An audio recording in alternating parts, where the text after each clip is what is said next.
Here is the Toyota Matrix. Before we get started though, let me give a quick shout out to Naya Motors Inc. for letting us use the car today to film the videos. They're a used car dealer here in Ottawa, Canada. Check out the link in description for their entire inventory. Now let's go ahead and get started. Open up the driver's side door. Right over there you'll find the primary hood release lever. Pull it. Now in front of the vehicle, lift up the hood slightly with your left hand and put two fingers of your right hand right over there at the edge of the Toyota emblem and pull up. That's what it is, you have to pull up on. Lift up the hood. This hood requires a prop rod to stay in place. Grab the rod, put it right over there in that slot with the arrow marking it. Pull it back a little bit and now it's secure. Now that's the passenger side low beam, passenger high beam, driver high beam and driver low beam, and that's the order in which we'll replace the bulb. Starting with the passenger low beam, that's the bulb. The way to access it, you have to go behind over there, and that's the bulb holder with the orange connector on it. As you can see, I can comfortably get my hand in there and there's a lot of space to work in there. First thing we'll do is push the electrical connector, so loosen the bulb. Sometimes you just have to do this because the bulb is probably stuck on there very tightly, never been replaced in years, so this just helps loosen the bulb. Then you can just tighten it. Press down on the connector right there, the middle part of the connector, and then with your thumb push it off of the bulb. Twist the bulb left and now it's loose, and this is where you have to slow down. See, there are three wings on it. We're gonna call them wings, the three black tabs. Those three wings all have to come out at the same time to get the bulb out of the housing. As long as you get one out, then just twist the bulb left and that's gonna help you get all the remaining wings out of the housing and the bulb will come out. You have to slow down over here and do this patiently. You rewatch that part of the video if you have to. The bulb size is 9006, says it right there on it. Put the bulb back in. You'll have some difficulty aligning it in, so just focus on the one wing, the top side one. Get that in first, and once it's in place, twist the bulb a little bit and that'll help you get the rest of the wings in there as well. And then twist the bulb right to lock it in place. Now just get the connector on and slide it on and click it. It only goes on in one way. Moving on to the high beam bulb, same just as easy to access. That's the one with the black connector, and the orange connector is the low beam.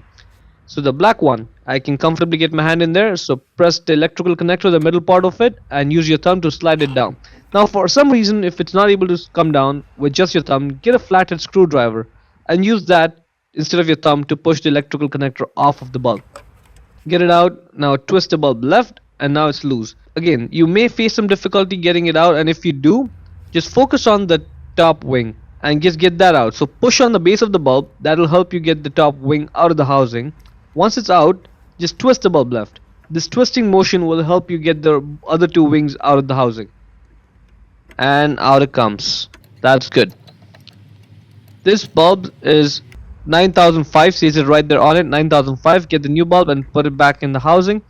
And focus on the left side wing, the one that's closest to the base of the bulb. Get that in there.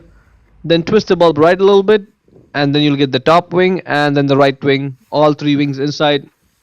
Push it, twist it right now to lock it in place, and you're good. Let's get the electrical connector on, click it on, and that is looking good. Moving on now to the driver's side. It is just as easy, same process, no differences whatsoever, but I'm going to do it just to show it to you that is in fact just as easy. Let's start with the high beam bulb. Get that connector off. Twist the bulb left and get it out of the housing. Same bulb, 9005. High beam is 9005, low beam is 9006. Get the bulb back in. Twist and turn till you make sure that all the three wings are in the housing properly, and then twist it right to lock it in place. Good. Put the connector back on and click it in place. Now finally moving on to the low beam. This one is slightly hard to reach, but I'm going to show you a way to make it easier as well. Just get your hand in there. I can comfortably get my hand in there. Press down on the middle part of the connector and slide it down, and off it comes. Just twist this left to loosen it. The bulb size is 9006, just as the passenger side. Now this is where if you want, you can do this. You don't have to, but it just makes it easier. You can get this plastic piece out. Get a flathead screwdriver and shove it right down there under the clip, and then twist it so that'll get the clip out.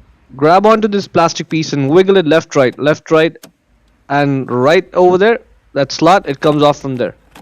Get it out of completely, and now you'll be able to clearly see when you're putting the bulb back in. So get the top wing in, then twist it right, get all three wings in, and then simply twist the bulb right to lock it in place. This is the hardest part, just putting the bulb back in. Now get the electrical connector on and just click it on and you're done. Let's not forget to put this plastic piece back on. Just get it in position and let's just focus on that slot and tab right at the bottom. Make sure it just goes on it. Push it down. That's good. Now the clip, you have to make sure the middle part of the clip is pulled out as far as you can. Only when it's pulled out will you be able to get the clip back in position. So pull the middle part of the clip out, align those two holes, get the clip on position. Once the outside part of the clip is in position, press the inside part and secure it in place, and that is looking good. To close the hood, push on the hood, get the load off the prop rod and get it out of that slot, put it back in its place, lower the hood and slam it shut. Hope you found it useful.